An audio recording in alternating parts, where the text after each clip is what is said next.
샬롬. 오늘 설교 제목은 두려워 말고 믿기만 하라. Don't be afraid, just believe. 이 말씀 마가복음 5장 22절에서 24절, 35절에서 43절, 누가복음 8장 40절에서 42절, 49절에서 56절에도 기록되어져 있습니다. 회당장 중에 하나인 야이로가 예수의 발 앞에 엎드려 12살 된 외동딸이 죽게 되었사오니 그 몸에 손을 얹어 주소서, 그러면 살겠나이다 라며 간청합니다. 예수께서는 일어나 야이로를 따라갔고 가던 중에 12해 동안 혈루증을 앓고 있던 여인을 고쳐주십니다. 그러던 중에 회당장의 집에서 사람이 와서 회당장 야이로에게 당신의 딸이 죽었나이다, 선생님을 더 괴롭히지 마소서라는 소식을 전합니다. 예수께서는 이 말씀을 들으시고 두려워 말고 믿기만 하라, 그리하면 딸이 구원을 얻으리라 말씀하십니다. 회당장 야이로의 집에 도착한 예수께서는 피리 부는 자들과 떠드는 무리들을 보시고 물러가라, 이 소녀가 죽은 것이 아니라 잔다 하시니 그들이 비웃었습니다. 예수께서는 무리를 보내시고 아이의 부모와 자기와 함께한 자들, 즉 베드로와 야고보와 야고보의 형제 요한과 함께 들어가사 소녀의 손을 잡고 달리다굼 하시니 소녀가 일어났습니다. 참고로 달리다굼을 번역하면 내가 내게 말하노니 소녀야 일어나라 라는 뜻입니다. 예수께서 경고하사 이 일을 아무에게도 말하지 말라 하셨는데 그 소문이 온 땅에 퍼졌습니다. 이것이 오늘 본문의 개요입니다. 첫 번째로 오셔서 그의 몸에 손을 얹으소서.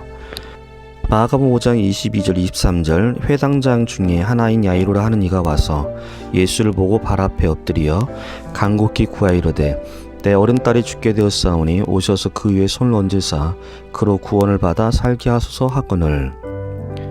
존 칼빈은 자신의 주석에서 여기서 우리는 우리에 대한 하나님의 자비에 뛰어난 예를 볼 수 있다. 한 예로 오늘 본문에 나오는 회당장 야이로와 마태복음 8장에 나오는 이방인 백보장의 경우를 비교해 볼 수 있다. 백보장은 중풍병으로 몹시 괴로워하던 자신의 종을 고쳐주시기를 예수께 부탁할 때 주여 내 집에 들어오심을 나는 감당할 수 없사오니 다만 말씀만 하옵소서, 그러면 내 하인이 낫겠나이다 하였으나 회당장 야이로는 내 딸이 죽게 되었사오니 오셔서 그 몸에 손을 얹으소서, 그러면 살겠나이다 하였다. 다시 말해 회당장 야이로는 예수 그리스도께서 직접 오셔서 만져주시기 전에는 치료할 능력이 없는 것으로 믿었다. 참고로 백부장은 하나님을 잘 알지 못하던 이방인이었고 회당장은 유대인들이 예배나 교육, 집회의 장소로 사용하던 회당의 최고 관리 책임자였다. 즉 회당장 야이로보다 백부장에게 탁월한 믿음, 신앙을 볼 수 있다. 그럼에도 불구하고 예수 그리스도께서는 회당장 야이로의 기도를 들어주시며 그에게 소망을 불어넣어 주시며 격려하신다. 이것은 예수 그리스도께서는 아무리 작은 믿음일지라도 거절하거나 외면하지 않으신다는 좋은 증거이다. 마찬가지로 우리도 우리의 신앙이 완전할 정도로 다다르지 못했다 해서 우리의 연약함 때문에 주저앉거나 하나님의 도움을 요청하는 일을 포기할 아무런 이유가 없다라고 설명하고 있습니다. 마태복음 17장 20절에 이르시되 만일 너에게 믿음이 겨자씨 한 알만큼만 있어도 이 산을 명하여 여기서 저기로 옮겨지라 하면 옮겨질 것이요 또 너희가 못할 것이 없으리라. 아멘. 두 번째로 두려워 말고 믿기만 하라. 마가복음 5장 35절 36절, 회당장의 집에서 사람들이 와서 회당장에게 이르되 당신의 딸이 죽었나이다, 어찌하여 선생을 더 괴롭게 하나이까? 예수께서 그 하는 말을 곁에서 들으시고 회당장에 이르시되 두려워하지 말고 믿기만 하라. 오늘 본문의 내용 전개를 살펴보면 회당장 야이로는 자신의 딸이 죽어가고 있는 급박한 상황에 예수께 도움을 청합니다. 그러나 예수께서는 회당장 야이로의 마음과 달리 급한 기색이 전혀 안 보이는 듯 하였습니다. 왜냐하면 죽어가는 야이로의 딸을 살리기 위해 날아가거나 뛰어가도 모자랄 판에 예수께서는 가는 도중에 12해 동안 혈루증을 앓고 있던 여인을 고쳐주시고 있지 않습니까? 더더욱 회당장 야이로의 마음을 아프게 한 것은 자신의 딸이 죽었다는 소식을 들었기 때문입니다. 지금 회당장 야이로의 마음 상태는 어땠을까요? 절망감? 하나밖에 없는 사랑한 딸을 꼭 살리고 싶었는데 결국 딸이 죽었다니. 허탈감, 기적을 행한다는 예수를 통해 나도 한번 기적을 맛보고 싶었는데 이제는 소용없게 되었으니.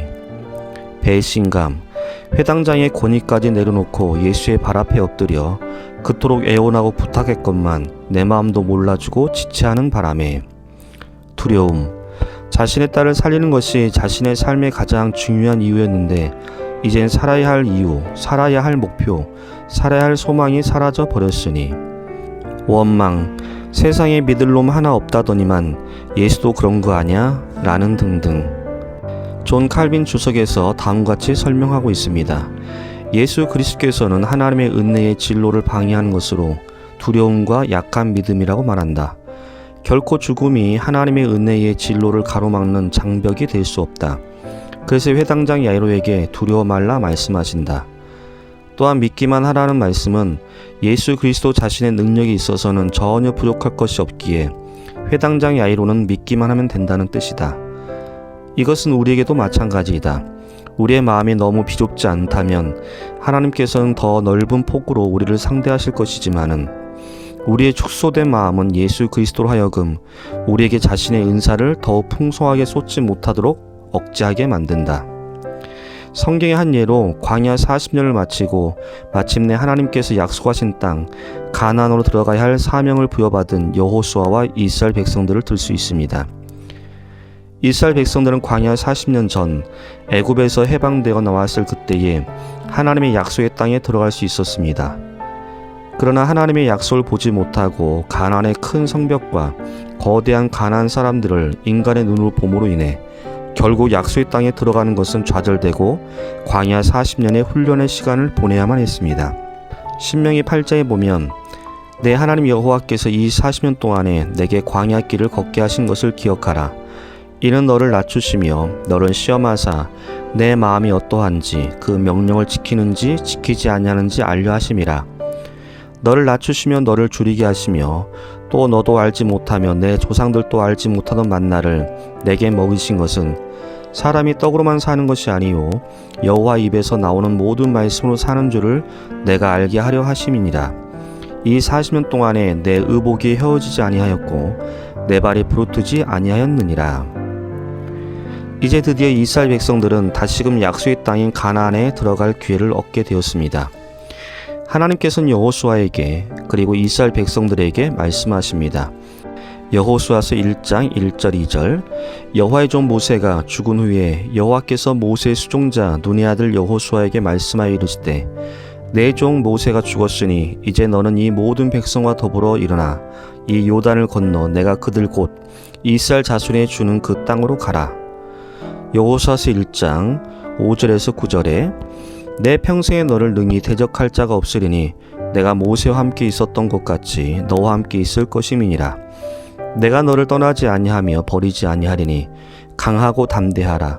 너는 내가 그들의 조상에게 맹세하여 그들에게 주리라 한 땅을 이 백성에게 차지하게 하리라. 오직 강하고 극히 담대하여 나의 종 모세가 내게 명령한 그 율법을 다 지켜 행하고 우로나 좌로나 치우치지 말라.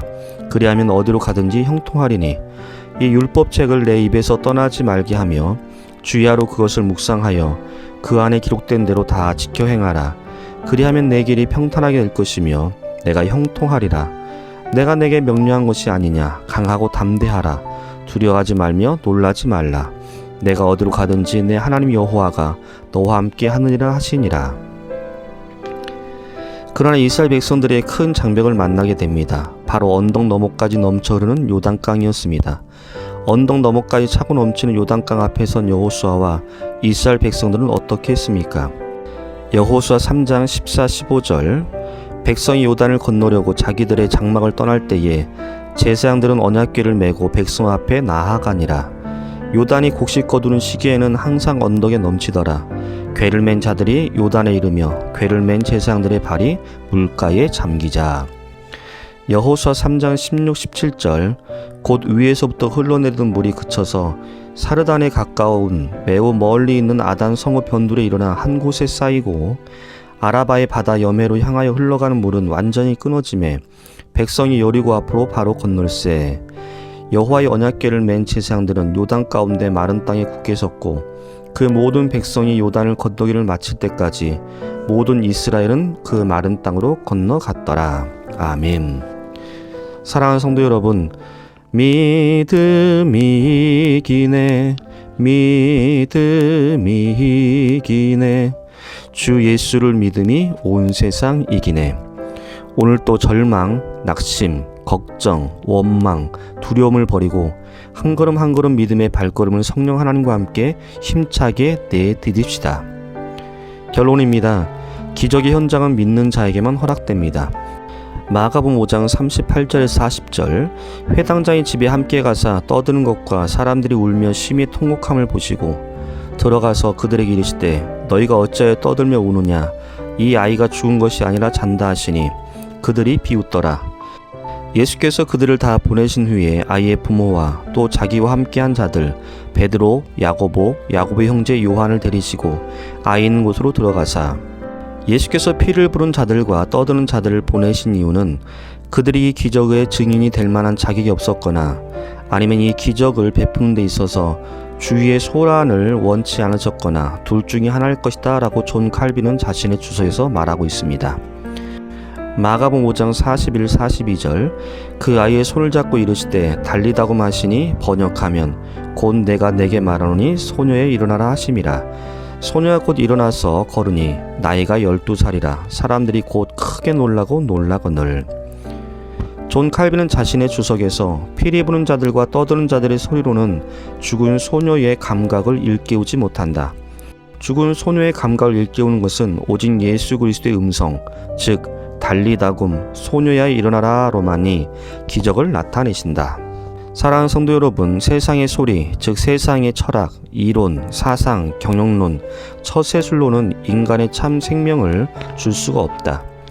인간에 주어지는 참 생명은 오직 복음, 예수 그리스도만이 이 땅 가운데 죽은 자를 살리고 병든 자를 고치고 슬픈 자를 위로하고 전쟁과 기근 가운데 있는 자에게 희망을 줄 수 있다. 누가복음 4장 18절 19절 주의 성령이 내게 임하셨으니 이는 가난한 자에게 복음을 전하게 하시려고 내게 기름을 부으시고 나를 보내사 포로된 자에게 자유를 눈먼 자에게 다시 보게 함을 전파하며 눌린 자를 자유롭게 하고 주의 은혜를 전파하게 하려 하심이라 하였더라. 아멘.